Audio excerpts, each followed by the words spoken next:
The government is, of course, concerned about retaliatory terror strikes now that military action is underway. Steve Emerson is our terrorism expert, MSNBC analyst, and joins us now to talk about it. I got to tell you, Stephen, good morning to you. I haven't seen the kind of security, at least around New York City, that I've seen in a very long time. We're seeing it in states all across the country that have what are called high-risk targets. Is there kind of a window of opportunity after the start of military action that analysts have been looking at?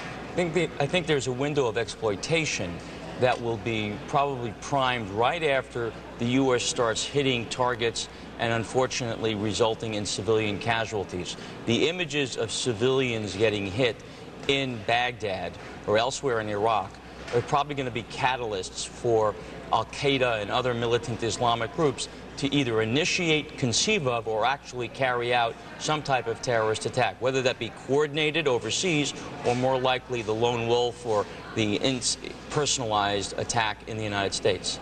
And it would be used, that whole idea of civilian casualties, that innocents have been killed by the United States, which would be the statement by someone who was anti-American, for something that obviously had to have been planned for some time. These are not retaliatory strikes.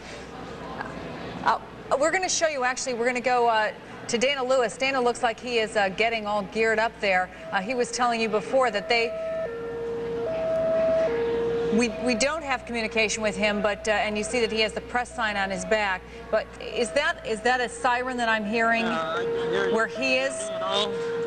Dana is getting ready to go. They have already been giving warnings of the possibility of that there would be some missile attacks coming from Iraq. Dana, can you hear me? Stupid wide, yeah?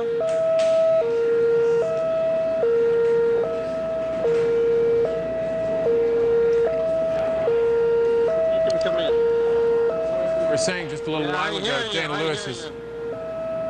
Let's listen if we can hear what Dana has to say. Clearly, this is a very tense situation for the troops there. They've been preparing for this. Dana, can you hear us?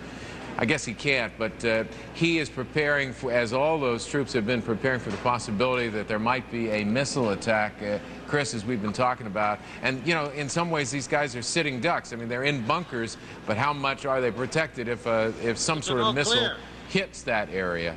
Now it appears, I believe I heard him say all clear, and he's taking off the mask.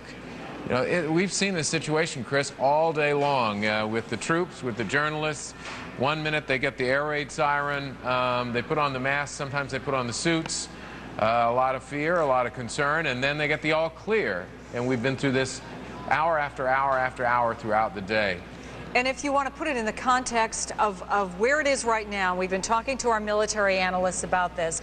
The toughest part of war in many cases is the waiting, is the not knowing, is the anticipation that something is going to happen.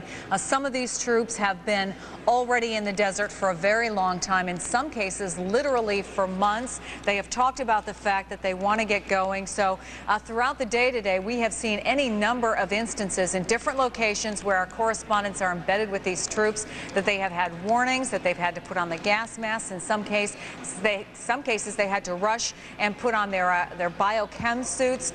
So this is a very high tension situation, and even some of our military analysts have suggested that this is a situation where the commanders there in the field are going to have to be talking to their troops and keeping them apprised as much as possible of what's going on, trying to keep them focused on the task that is about to be at hand, because at any moment the major air and ground assault could get underway. So